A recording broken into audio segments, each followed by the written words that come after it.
Sometimes it seems like drugs and alcohol are just about everywhere. At parties, schools, at the mall, and even at home. We think, no big deal. What makes some of us turn to drugs? And why can some people stop while others become addicted? I thought, sure, I'll do it if you're doing it. Everyone was telling me, like, Kat, you're so boring. And that kind of sucks to hear from your friends. You don't know what to do, but you want to fit in. I thought to myself, well, they're still getting straight A's. Shouldn't change anything. And it didn't, at first. Addiction runs in my family, so I should have known better. They say it's not addicting, but smoking every day the last year, so. You know, all of a sudden you're taking them on a Tuesday night to go to sleep. I never expected something like this to happen to me. I mean, I remember waking up one morning and looking at myself in the mirror. I had nothing. I didn't have my friends, my family, my girlfriend had left me. I had nothing. My name's JT Daly, and I used to be a drug addict. When I was 13 years old, I first started smoking weed. From there, I went to drinking alcohol. Once I got to high school, I was partying almost every weekend and almost every day, which then eventually led to my cocaine addiction. Fell in and out of rehab, was arrested 5 times, until finally my friends and family helped me to realize that I needed to check myself. Now, I'm an intervention leader and help thousands of kids learn the truth about drugs. I know firsthand how drugs and alcohol can affect you, your friends, your family.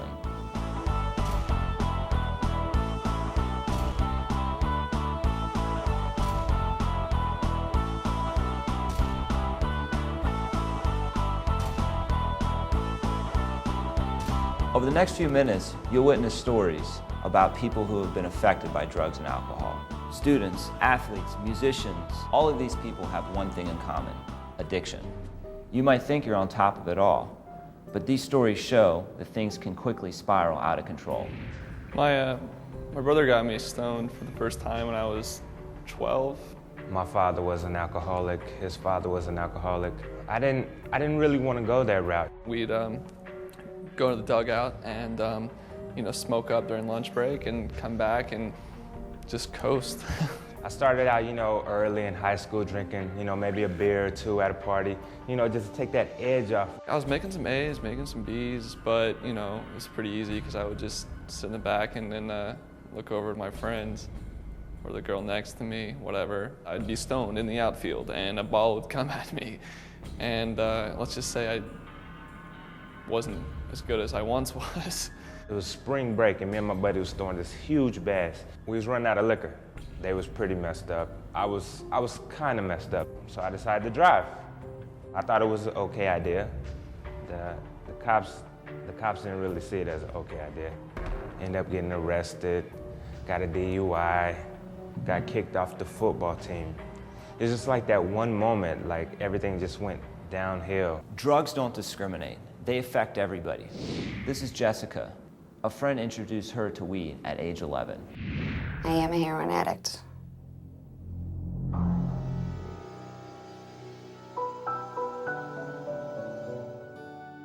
Jessica was a truly beautiful little girl, but for some reason she was shy. You know, the other kids are hanging out with their friends and stuff for the weekend, and I spend the weekend with my grandpa. Jessica was my little princess. She still is my little princess.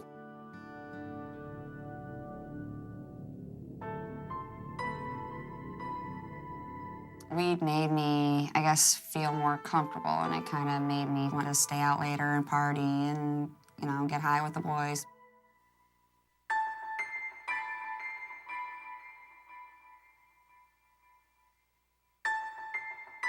The guy that got me pregnant didn't want me to tell my parents. He kept telling me, I have money, I'll pay for the abortion. And, weeks, even a couple of months went by, of him telling me that same thing. I loved the high. It took away, I guess, everything. Took away feeling. I didn't have to think about anything.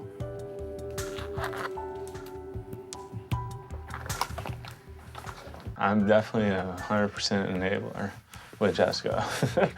I'm probably I have $1 on me, it's hers. I guess why stop when there's nothing to live for? Drugs allowed me to make more friends, and eventually when I got into selling drugs, it made me more popular. People wanted to be around me. Eventually, I knew that these friends that I was hanging out with weren't true friends. They didn't care about me.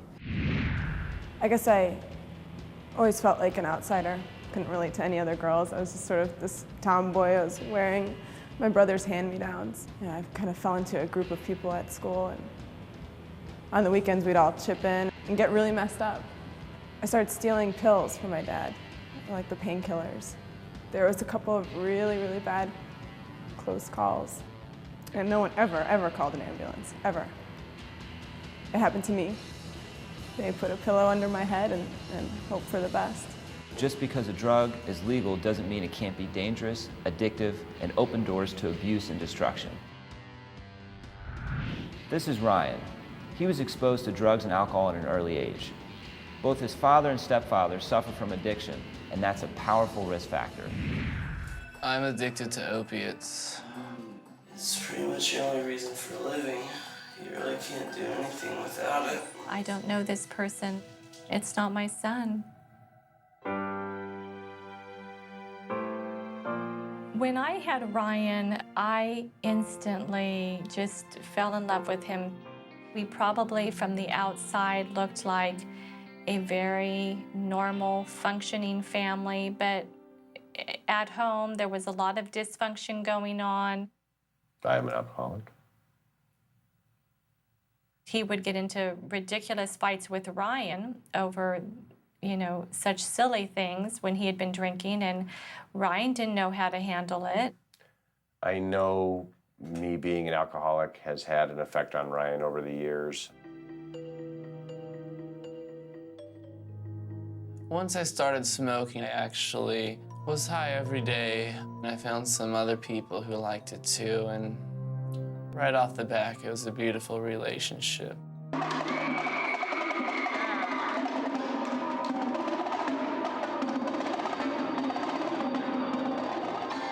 Admitting failure is hard at that age, I think, and that's when he started to party a lot more. Some of my close friends who I really looked up to were experimenting with the stuff, so I jumped on board. It's never enough, camera audience. It's never enough. Never, ever enough, I tell you. If I killed myself on overdosing, it still probably wouldn't be satisfying. It's never enough. The pressure young people face is intense. The inability to cope with emotions and experiences that are overwhelming is a common risk factor for drug abuse and addiction.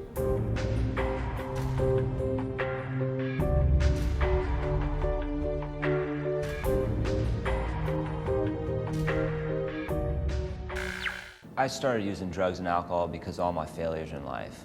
Failing out of school, getting cut from the basketball team, losing girlfriends. What I've found to be successful are goals. Setting goals in your life and constantly trying to achieve these goals. Problems are good. It keeps us going in life. Obstacles and goals keeps us going in life. And when a person doesn't have any goals or dreams or aspirations, they're hopeless and apathetic about life.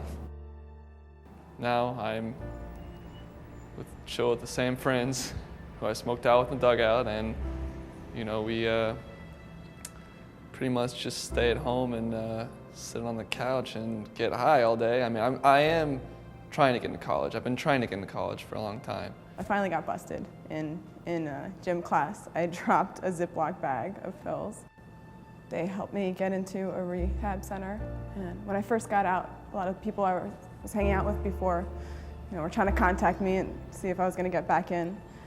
And I realize now that those people are not my friends. I'm going to AA now, me and my father, together. It's kind of helping our relationship get better. It is not easy. Every day is a struggle. But I feel like I'm moving away from my past and into my future. Please make time to check yourself and your friends. And if you think you have a problem or you are in trouble, talk to someone you trust, a parent, a friend, a coach, or a teacher. Having someone there for you can really help. Messing with drugs is gambling with your life, and it's a losing bet.